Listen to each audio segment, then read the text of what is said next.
And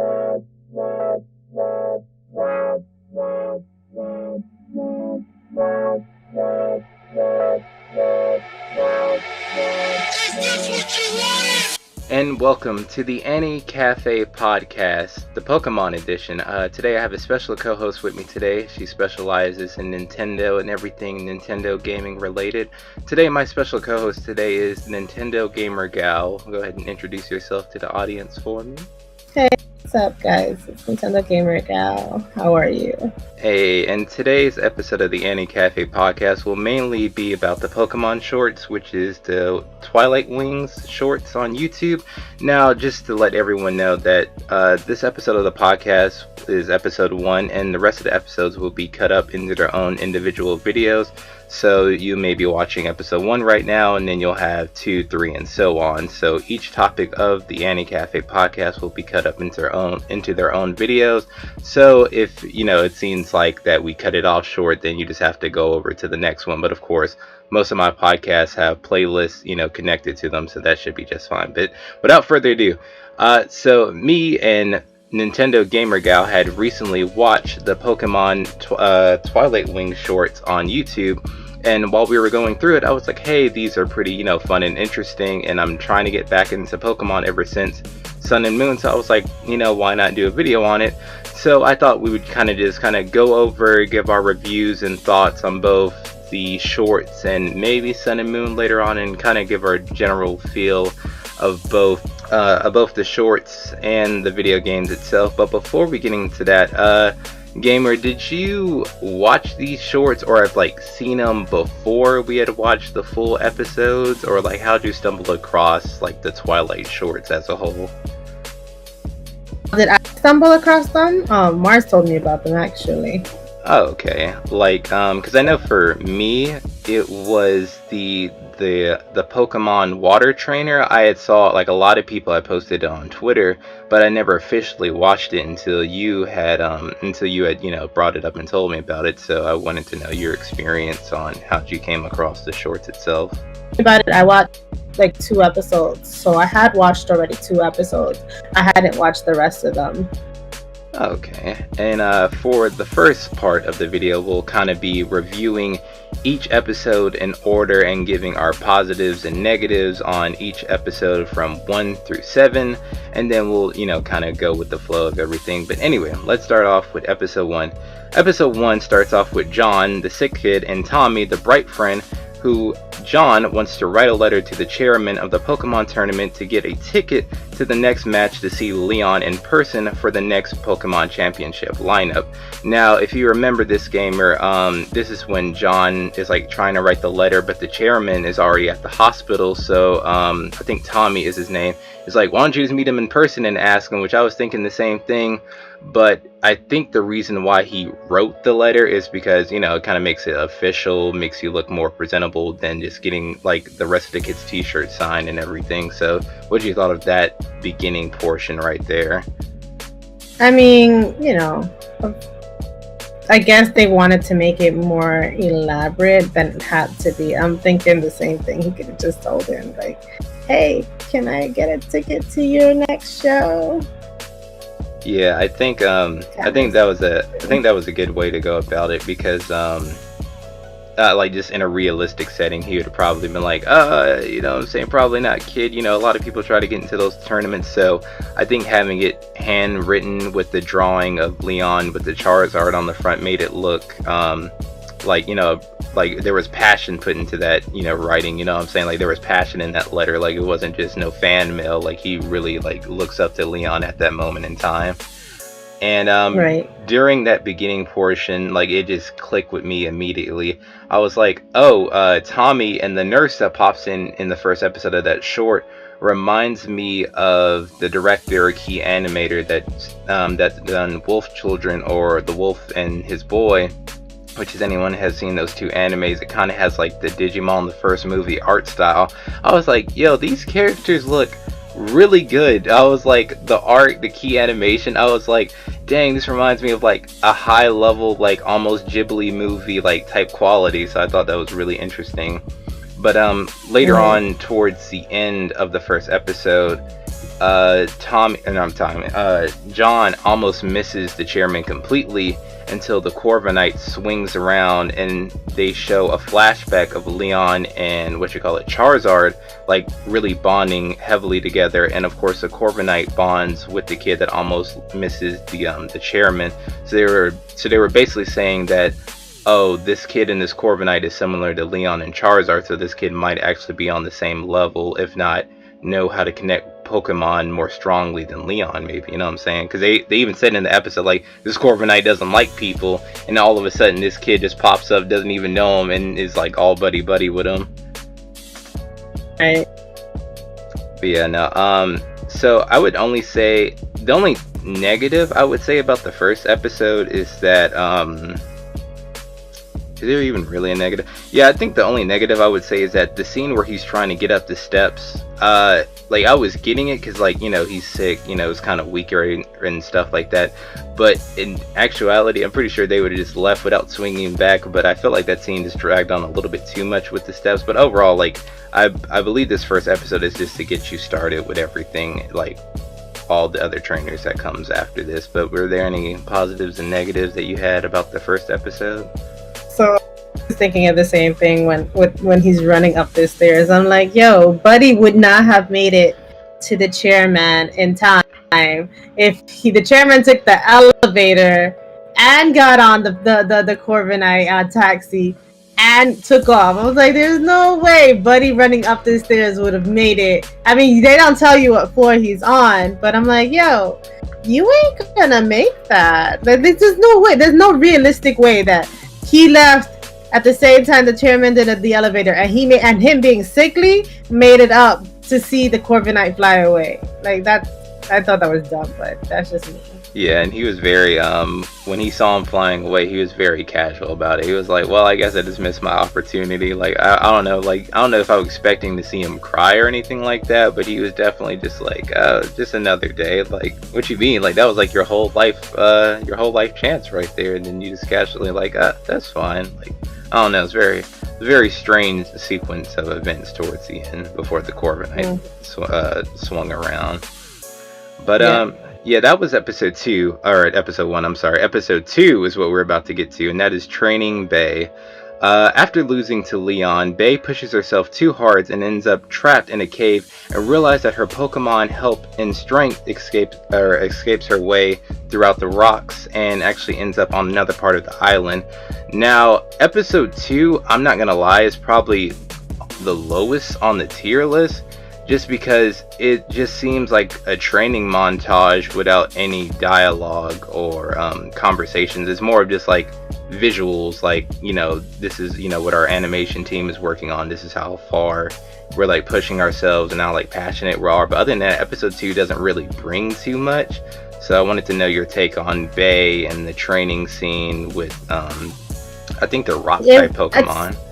To me, it flushes out the character. I mean, yeah, you don't need the conversation between, because she's not really talking to her Pokemon, but it flushes her out as a character to see that, you know, that she's willing to train to be stronger, to be better, to train with her Pokemon. Like, most trainers train their Pokemon, but she's training with her Pokemon, unlike the way that most of them are doing. So I feel like it flushes out her as a gym leader, her as a character, even if you don't have the dialogue. I didn't get the same feeling that you did over that scene.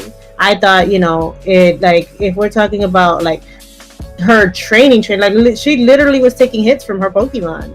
Like, most trainers don't train like that. Yeah, that's why I'm glad I brought you on this episode, because, you know, it's with these type of shorts or episodes, they're very subjective, and a lot of people, you know, take away different stuff from it. Like you were saying, for me, I didn't take much from it because there wasn't much conversation, but you have a different outlook on it, so I'm glad you were able to give your opinion and, you know, a different insight on, you know, a different way of looking at it. Right. Was there any negatives for episode 2 for the training one for you? Rather, would it be the cave scene or before that section? I mean, if we're talking about the episode complete, I'm like, yo, first of all, they didn't show them really get out of the cave properly, like how you go from holding up the rocks, you're like holding them up so they don't cave you in, to like being outside. Like there was no like pushing the rocks out of the way, and then the guy coming in at the end, you're like, yo, how did you know I was going to be exactly here? You left me off in the desert, and then I'm in like this foresty area, and you know how to find me. Like I was like, Yeah, because he even said it at the end of the short. He's like, how'd you end up on this side of the island? I was like, where would you even think to pop up on this side for if it's so like secretive, you know? Exactly. Yeah, but overall episode 2, it's not bad, but it's definitely one that definitely went over my head. And her name's Bae, right? Like, is it Bae? No idea. I'm not gonna lie. I didn't pay attention to the names. Cause I definitely, it was one of those things where I was like, did I hear that correctly or not? But hopefully, I think her name is Bae. She's the fighting rock type for that one. I believe she's just the fighting type gym trainer. Okay. Because she didn't have any rock type with her. She had Machokes, all 3 of them, all 3 of the evolution lines. She didn't have any rock type with her. Gotcha. And the next one, episode 3, is Wooloo fighting over other Pokemon and Charizard, is what I called it. So anyway, let me just read the title and then we'll kind of go over what our thoughts were for episode 3. But anyway, Hops makes Wooloo feel bad for not having the same abilities as Charizard, so Wooloo storms around the town of Sword and Shield and stumbles across multiple Pokemon and humans, and even a farm where he lands in a group of other Wooloos, and stumbles across the second biggest Pokemon trainer in the shorts that sends him off on his merry way on the Taxi Corviknight. I almost forgot the name of that Pokemon, that's why I tripped up there. So basically episode 3 is Hops watching his brother fight off another Pokemon trainer. It's not the dude who owns the farm, it's someone completely different. But anyway, Wooloo is like watching him, getting super excited and wanting to be a part of like the league or a trainer, and that sends Wooloo off to, I guess, walk around the city, maybe kind of moping around, just kind of get a feel of everything. And then he ends up on the farm, and then the farm takes him to the taxi where he dangerously hops off the taxi into Hops' arm. I was like, whoa. I was like, alright there, you're kind of pushing it, buddy. But what did you think of episode 3 from the beginning portions with Hops, you know, making Wooloo feel bad to him going through the city for the most part? Obviously, Wooloo got the wrong impression that Hop was like, hey, yeah, this is gonna be us.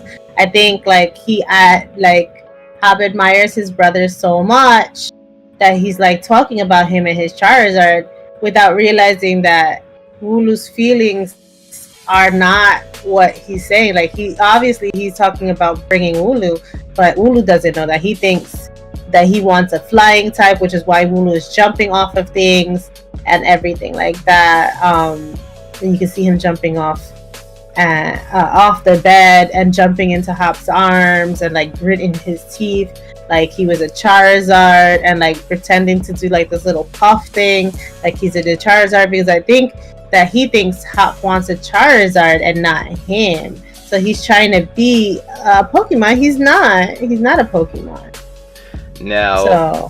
Now, when you originally first saw this one, how do you think the episode was going to go? Because I had a general idea what I thought it was going to go, and it ended up blowing my expectations, and I'm glad it did. So, when first watching episode 3 with Hops and Wooloo, how do you think originally this episode was going to pan out for like the 6-9 minutes it had?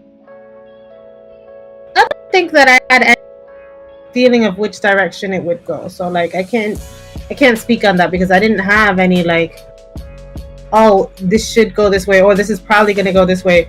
I obviously didn't expect it to go the way it did, but I don't know that I had an actual opinion on which way it was going. So I really can't speak to that. Okay. Now, this is where I come in with my big ass opinions. So when he was traveling around the city of Sword and Shield, I was like, oh, this is like kind of going to be like a runaway like type of episode. But when he landed on the farm, I thought eventually he was just going to accept like, hey, I'm a Wooloo hanging out with a trainer that's like trying to be in the league position. So I thought he was just going to live with the I think his name is like Melio or whatever the farming trainer name is in Sword and Shield. I thought he was just gonna kind of live on the farm and then wait until Hops kind of arrived, and then have to explain himself that he wasn't trying to be harsh when he was watching the match between Charizard and the other Pokemon trainer on television. So I thought Wooloo was just gonna live on the farm and kind of accept his fate, but I'm glad it didn't turn out that way. And I always enjoy when shows or like episodes like seed expectations like past the viewer. It's one of those things where I think I'm a pretty smart individual for the most part, so a lot of stuff I think I've already seen, but when it comes to this, it's like it blew my expectations out the window so far that it came up with its own story in a unique way, and I'm glad it did that, because I thought it was going to be a generic, oh, he's just going to be a regular Wooloo until Hop shows up, then everything's all good and dandy, and I'm glad they didn't do that. Right. But so far, when it comes to negatives on when it comes to negatives to episode 3, I really don't have one. I think the only negative I do have is that I don't understand him going around the city, because he goes to wanting to pick fights and then getting scared from humans and then jumping off the cliff. I mean, I get the jumping off the cliff part because he wants to be a Charizard, but I don't understand the town scene. That part, like, I couldn't really wrap my head around. It was one of those things where he was just kind of getting mixed up with like other Pokemon and like kind of getting put in a situation where he didn't want to be in for the most part. I feel like when he was walking around the town, you could see that he was looking at the interactions between the other trainers and their Pokemon. Like, I feel like at that point when he was walking around the town, he still thought that his trainer didn't want him. His trainer wanted a Charizard. So he's looking at how happy these trainers are with their own Pokemon. And yeah, some of them were freaking him out, but like for me, that's what I got out of the scene. That he was just looking at how happy each Pokemon was with their trainer, and that he wasn't feeling that same connection at that time because he was thinking that Hop wanted a Charizard or some stronger Pokemon that he wasn't.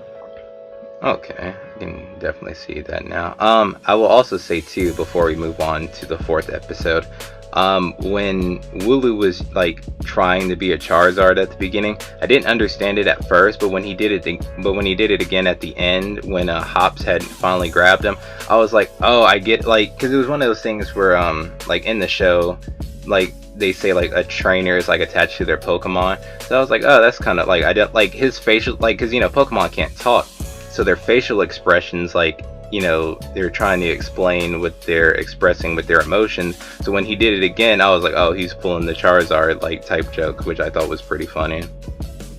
Right. So I like towards the end, you got a feel of like who Wooloo is as like both as a character and a Pokemon towards the beginning and end of that section. Kind of like with the flashback between Leon and Charizard and the Sick Kid and Corviknight. Like, you get a general idea of like what these characters and Pokemon are towards the end of these shorts. Right. Going on to episode 4, which is the water type trainer. After losing to Melio, Vanessa contemplates on which is more important, being a model or becoming the best Pokemon water trainer after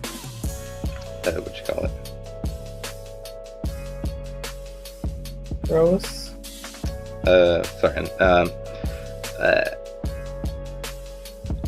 Anyway, skip that part. Anyway, after her modeling session, she then goes back to the assistant of the chairman and says that she will both become a Pokemon trainer and a model no matter what it takes. So this is in a lot of cases people's favorite episode is episode 4, where she's kind of like contemplating or like conflicted on like which one should I spend my more time on, being a model or a Pokemon trainer. And I will say for the most part, or I will say that the animation and the art style is like very beautiful in this, and that this episode I think a lot of people can relate to, because like people say don't put your egg in one basket or you're spreading yourself out too thin. So like I feel like for a lot of people this is like a really good episode to either like start off with or to like really get invested in for the most part. And not to mention, before I pass it on to you, not to mention, I think episode 4 shows that the Pokemon trainers in these shorts are more than just trainers, like they're actual characters. Like you get to see their like what goes on outside of them training outside of training Pokemon, like you get to see their real life experience and what they do on their like daytimes or like their times off and stuff like that. So what do you think about the beginning portions, or your thoughts on episode 4? So episode 4, I think, might be my favorite.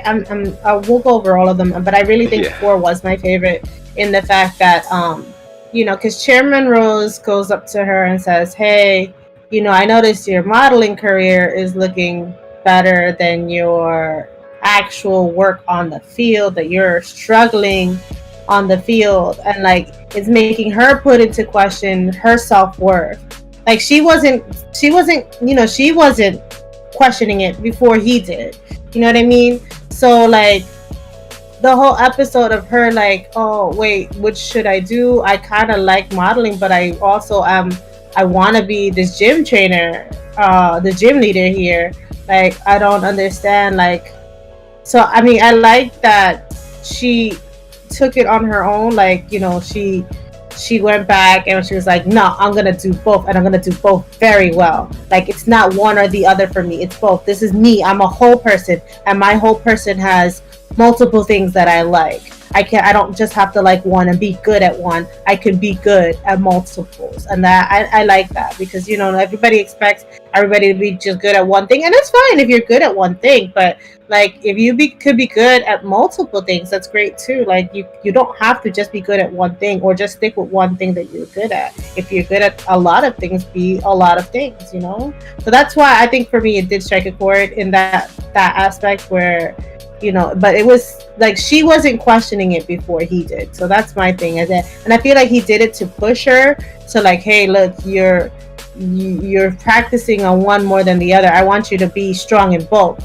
But like the way it came off is like, hey, you might want to do modeling because your gym leader is slacking, is how it came off. But I think with the end, how it showed off what he said at the end to her was like, oh yeah, see, this is what I wanted from you. I wanted you to be strong for both, not just one. But like that's not how we took it in the first half. Right. Yeah, definitely interpretation with that one. But no, like I really like episode 4. Episode 4 would probably be my second favorite, like if we're like listing wise, but we'll get to that at another time. But I definitely could relate when she goes to the flashback with the fish, and she's like, oh, did you get picked on or bullied? And she was like, become strong, and one day can I ride on your back? And it kind of like somewhat symbolized like what she was going through at that time to implies to the Pokemon, where if you don't give up, you become this beautiful thing you always really wanted to work hard for.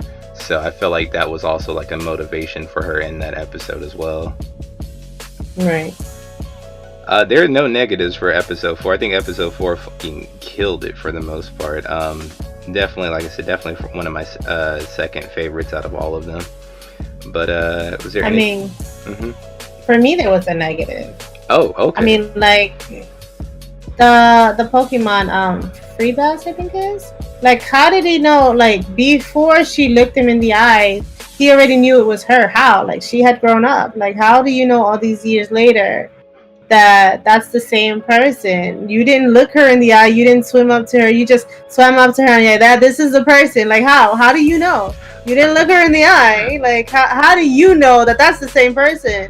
I think it's one of those things where they were saying, or they were trying to implement or indicate that a Pokemon, no matter trainer or not, is attached to like the person or whatever. I think that was the indication.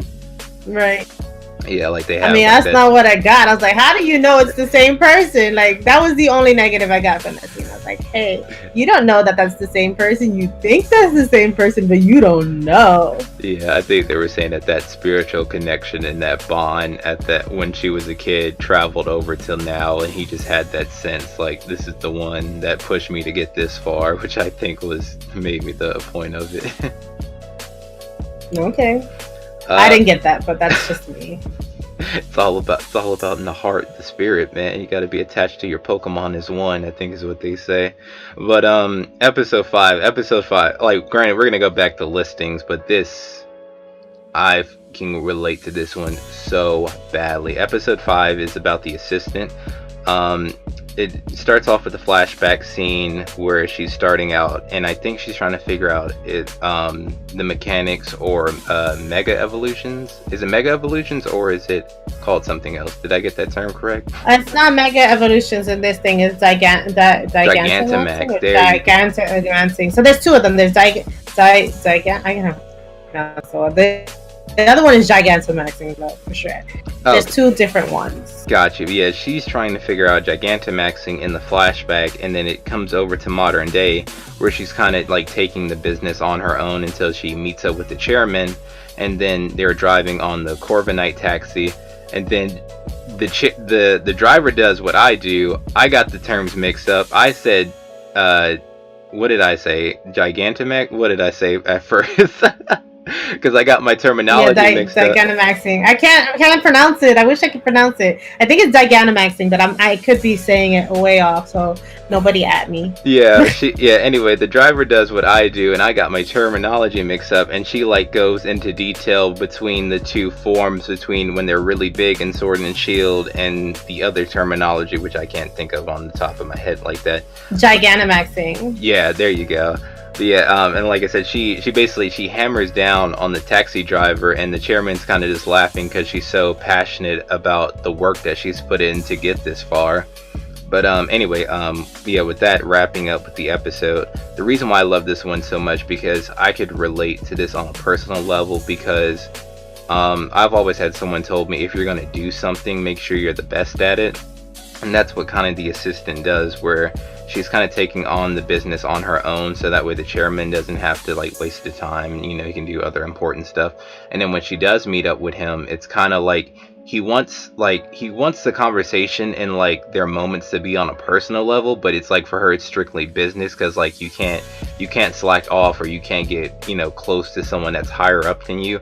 Not to mention how her whole staff and everyone looks up to her and things like that is what like I really like I can appreciate and relate to, because like you have so much weight on your shoulders that you don't have time to slack off or to like get personal, because you know you don't want to be seen as the weak link, or you know, someone that's just a filler character. You know, you want to be the best, and you want to be damn near good at your job, if not perfect, you know what I mean?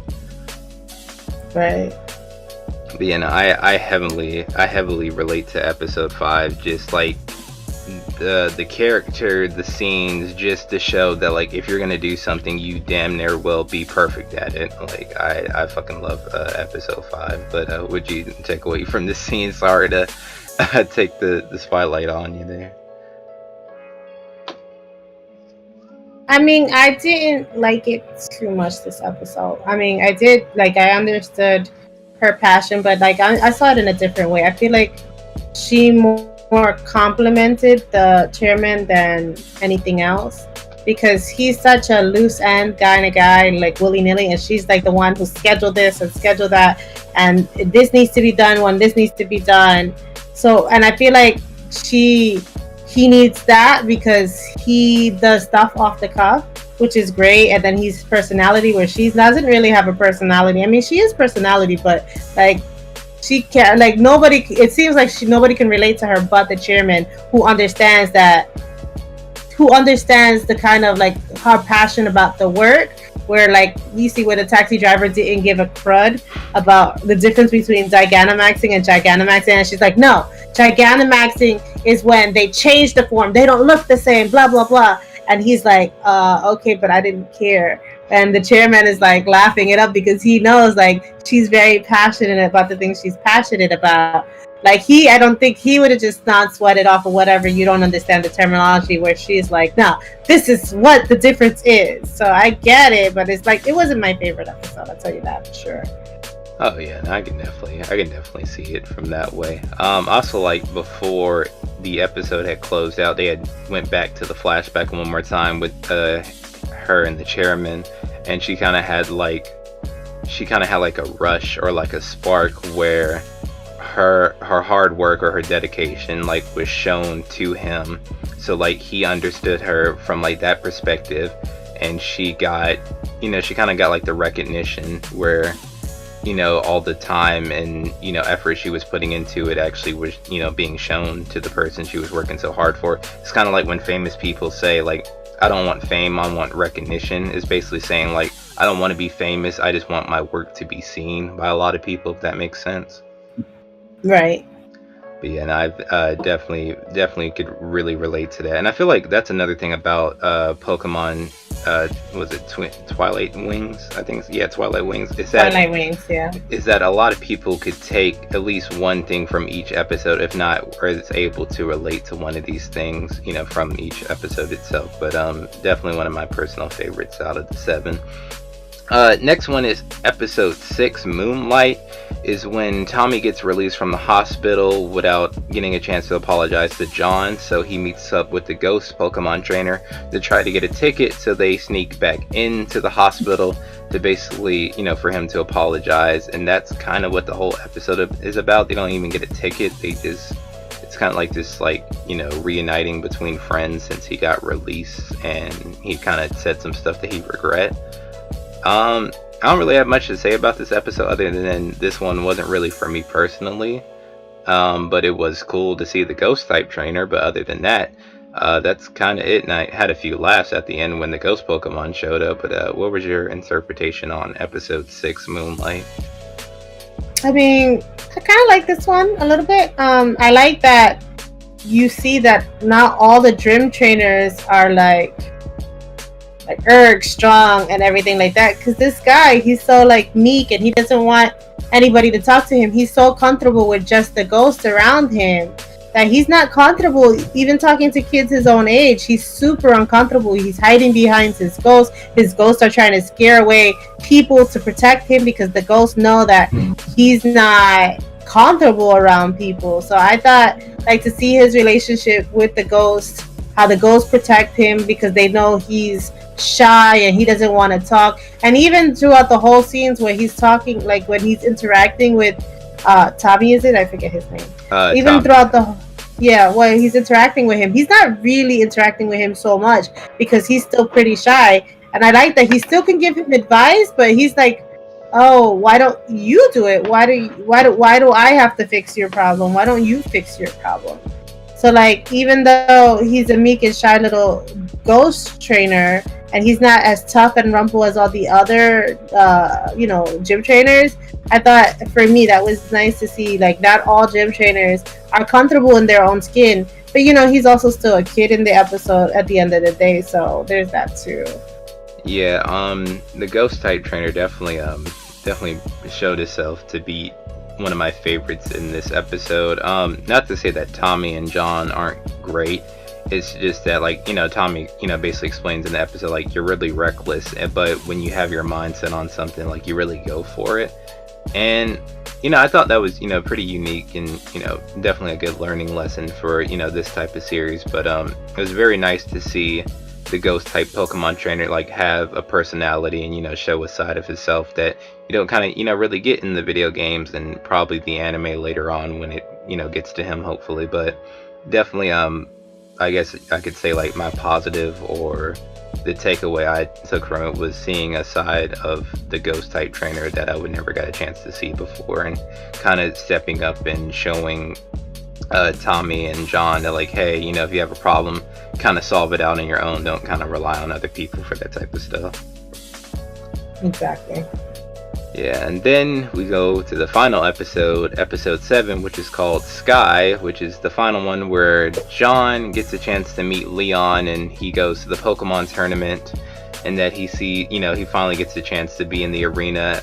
But before that point, all the Pokemon trainers, you know, have a camera up to their face explaining, you know, what type of trainer Leon is, you know, how strong, what does he go through, what is his, like, routine regiments. And then we kind of get a gist of both, you know, Leon as a character and what the other trainers think of Leon at the same time. Right. So did you have, like, before we get to, like, the grand finale of this episode, do you have, like, any thoughts on the beginning portions where all the trainers are kind of interacting with the interview, and both kind of Leon preparing before the match starts on, like, the rocky hill when he sees, like, all the Corviknight taxis fly away? I mean, I don't know that I paid too much attention to what they were saying, to be honest, because it was flashing so fast that I didn't get to hear what they were saying. I mean, obviously they were talking about him, but I didn't get the gist of what was going on in the beginning episodes. So there's that. Okay, no, that's fine, because there's still a lot to this episode outside of that beginning scene. So after that interview introductions with all the cameras, Leon, I think, is either Leon is training or he's with a different Pokemon, because he says like, oh, I don't want to use Charizard because I don't want him to be all tired out before the match. So it's like they're in the Rocky Hill, and then he's flying with John.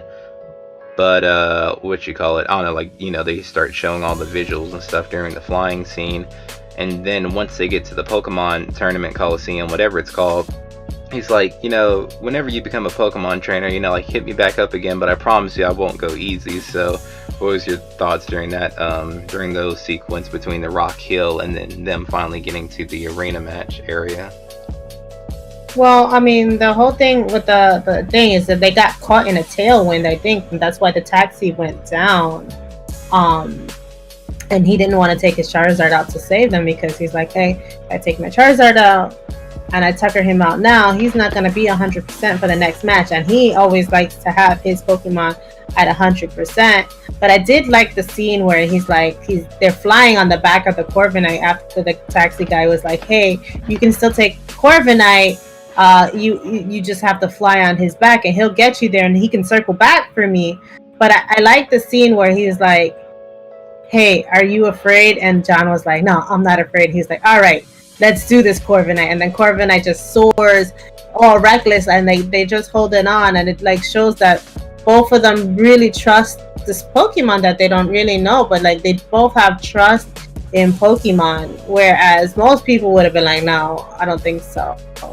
Also, I mean, that was my takeaway from the scene. Also, I like the scene where Leon he either taps or he whispers into Corviknight's ear. He's like, come on, I know you can go faster than that, right? And then like the Corviknight really kicks in and like starts going full throttle. Right. But then after that sequence, they then get to the tournament, and then like I probably mentioned this before, but you know, he talks to John one more time.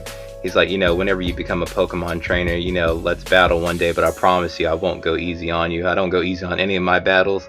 And then, you know, he sees, you know, them Gigantamaxing and like really going all out, and then that's when the spark kicks in, where I'm sure John wants to become a Pokemon trainer, let alone be as good, if not better, than Leon, which, you know, kind of gives a different perspective of what does it mean to be a Pokemon trainer, because we'll get into it now, but I think John's interpretation and his motives of being a Pokemon trainer are a lot better than Ash at this point nowadays, where, you know, you're seeing someone that's so amazing that you're seeing someone so amazing that you want to be as good as him, whereas Ash kind of just takes things on the chin as they come and go. Whereas this, I feel like this is more of a motivation for someone to be a Pokemon trainer than like watching the original animes at this current point in time. Well, I mean, that, to be honest, I feel like it went full circle, because that's exactly how Ash started out. Ash started off watching the TV show with a trainer and then wanting to be a Pokemon master. So it's full circle, I think, in that aspect. But I think John's motivations, being a weak kid, I don't know that he was bullied, but it comes off like he was a bullied character and not liked by many of the other kids. I feel like his motivation to be a trainer is more, what's the word I'm looking for? A better representation than the one we have with Ash. Like Ash, like, has gotten cocky. I guess like his motivations started clear, but he's gotten a little cocky as we've gone on in seasons. Whereas John is still very pure about the reason I want to be a Pokemon trainer. I look up to this guy so much. I want to be like him, kind of situation. Yeah. When it comes to episode 7, almost said now. When it comes to episode 7, was there any negatives that you had for the last one? I mean, I didn't like how John was still on the field while they were. I mean, I get that he was supposed to be witnessing this stuff firsthand, but like in IRL, right? That Charizard would have burnt him up. Yeah, Like, he would have got burnt from some of these attacks that were coming towards the Charizard. kid would have got bodied. So yeah, exactly. So for me, that threw me out of the like the immersion. When I'm thinking, no, if they just attacked the Charizard, right? You would have gone down. This kid about to get cooked. Exactly. So it unimmersed me at that point, thinking, wait, he would have gotten hurt. Why is he still? But that's me. I'm sure that other kids watching the show are not thinking that. But I'm like, yo, no, he would have gotten hurt being on the field like that. Like Leon, is hiding directly behind his Charizard while the Charizard is being attacked. But this little kid is way off in the back. These attacks would have landed on him. So for me, that was the only like negative I took out, where it's like, and then the scene with the chairman with all the kids, like, oh, he's not worried about how late Leon is. Oh yeah, he's always getting lost. That I got, but like, he's not even worried about where the other kid is in the scene. Like, he doesn't know that John is with Leon. He just knows that he's missing, and he's not at all concerned about the little child being missing. Yeah, it's I think that's just because he is the chairman and he probably doesn't run that hospital. So he's like, that's hospital responsibility. If he gets caught in somewhere that had nothing to do with me, I got a business to run. I think that's why the chairman was so carefree about that situation. Right. What you call it? No, I'm sorry. There's a lot I got to say about episode 7 because it is like the closing, but I felt like there's a lot to take in with this one. Mainly going back to the introduction when all the trainers have the interview. I really like that, and we'll kind of get into more later on with the trainers, but I feel like this is like the only Pokemon like short anime, whatever you want to call it, thing where you get to see the trainers in a different light, and you get to see them like interact, not only just their opinions of Leon, but like what they do outside of training, which I really enjoy because you don't really get the chance to see that a lot in the anime. Right. Like what you call it, like Nessa is doing modeling stuff. The mother's chilling out, the Pokemon mother, I forget her name, is like chilling out at the cafe. The old lady's like in her like $1 million mansion or something. The ghost type looks like he's about to get into a match. Like there's always like there's these like subtle details in the shorts that like give you an indication like what these characters or trainers like to do on their free time, which I really enjoy. I forget what Bay does in that one, but yeah, it's just like I love. Bay is the one training with the macho. Oh, okay, in episode 7 in the finale. Oh well, not in the finale. I don't know what she's doing in the finale. Oh, okay, yeah, yeah, no, episode 7, like I really enjoy like the trainers like opinions of Leon or like the minor details in the background what they're doing, and also at the end of episode 7. You get to see, I don't know if they're really main characters, but you get the chance to see the trainers that you pick in the game of Sword and Shield at the end of episode 7. What are your thoughts on that one? I mean, I'm gonna be honest, I don't remember. Like I said, I was unimmersed after the little kid situation.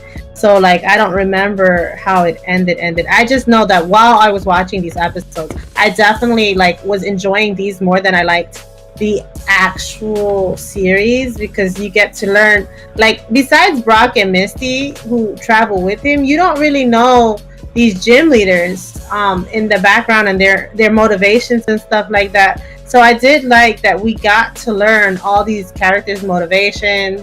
Well, not all of them, because we still missed a couple of the gym leaders, which is a shame. I feel like they should have done one on each gym leader. That way we can get to know each gym leader personally. But we didn't get at least 3 of them. At least minimally 3. It might have been more that we didn't get. But so that bothered me a little. I was hoping that we would get everyone and everyone's motivation, because I feel like we're not getting enough backstory that's not Ash related in the anime.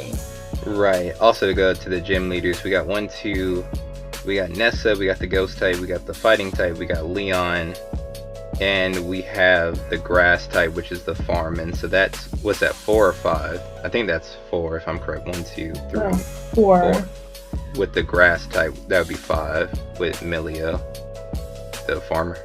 Yeah, but even him, he didn't have, like, even though he came out in one of the episodes, the one with the Wooloo, yeah. Oh, okay. Oh, In so the you mean Wooloo like episode, actual? he wasn't He was a background character. Okay, I see what you're saying.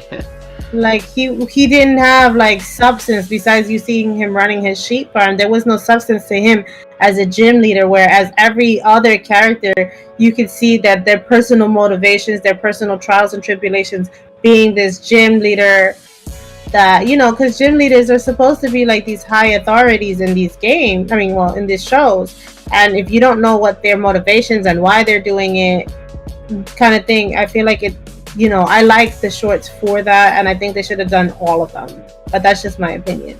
Yeah, no, I definitely get what you're coming from, and I said it a lot towards this video too, where I felt more attached and interested in the gym leaders than like Tommy and John. Not to say that they're like bad characters or nothing, but to see the gym leaders have like such big personalities and what you call it, like being so animated is just like, wow, like if there was like a whole series based on the gym leaders, like I'd be down for that type of deal. But Right. but still on episode 7, which is a lot, which is actually the last one. There was a preview in episode 6 where Leon like receives a letter in the elevator with the chairman, and he's like, "Oh, do I really look like this?" Like receiving the letter from John, and what my original interpretation, or probably the original like concept for that, was him like hanging out or just, you know, doing his daily activities before training, and I was like, wow, I would really like to see that. Not to say that, you know, the final product of episode 7 is bad, but I think that concept alone of seeing like what is Leon like daily, you know, regimen, like what does man eat for breakfast type of deal, is like is he Cinnamon Toast Crunch or is he a freak and eat Captain Crunch? You know what I'm saying? Like like just seeing, I think just seeing more of Leon, or Yeah, no, like we didn't get to see his motivation. yeah, like cause this man's like the biggest trainer, or like the best trainer in the Gala region, I think it's called.